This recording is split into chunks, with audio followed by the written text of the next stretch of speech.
Stunning mid-air crash over Boulder, Colorado. Dozens of people watching in horror as two planes collide, one of them towing a glider, and somehow that glider survived. Clayton Sandell now has details. For pilot Ruben Bacher, it was supposed to be a routine flight, taking two passengers celebrating a birthday on an afternoon glider ride. They had just taken off from the Boulder airport. Then, disaster. The plane was falling straight down, on fire. Sources tell ABC News a single-seat Piper was towing the glider 200 feet behind, flying westbound. Sources say a four-seat Cirrus airplane flying southbound suddenly collided with the Piper. There was a massive fireball. Bacher had only a split second to release the tow cable, banking right to avoid falling debris. We understand the glider went through a fireball after the impact. Bacher was able to land his glider safely.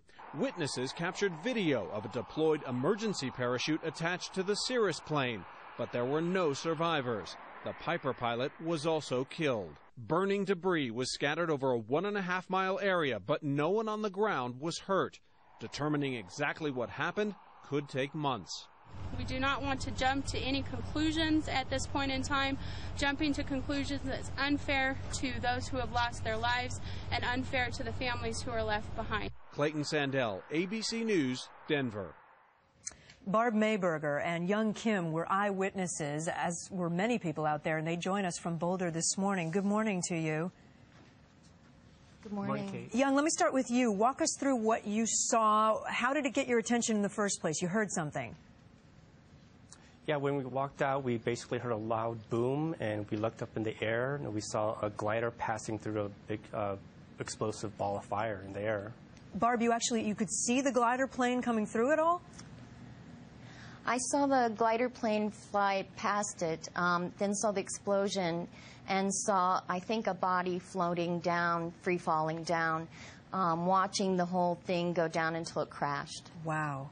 3 people did die, the 2 that were on board the Cirrus and the 1 pilot of the Piper Pawnee. It must have been so dramatic to watch happen. What, did you start running? What did you do? Yeah, basically I started running toward the scene, and I saw dozens of other people running toward the scene, hoping to possibly pull some bodies out maybe. Right. And there was wreckage everywhere and fire everywhere. And when you got to the scene, was it clear that no one could survive that? It seemed that way, and I think there was what seemed like a body near the plane, but I couldn't get anyone to confirm that. But it was just fire everywhere, pretty much. Barb, you live in the area. How common is it to see these glider flights going over? They do this a lot, don't they? I see them all the time. There's planes happening all the time because there's an airport close, so it was a common thing to see, but then to see this explosion, you're looking at it, it's surreal, you're going, is this really happening? It's not happening, and then it just hits you and your heart just sinks. The only good news we can take from this is that the glider got out fine and with a mother and her 11-year-old son on board. We're thankful for that. Barb Young, thanks so much for sharing what you saw. Thank you.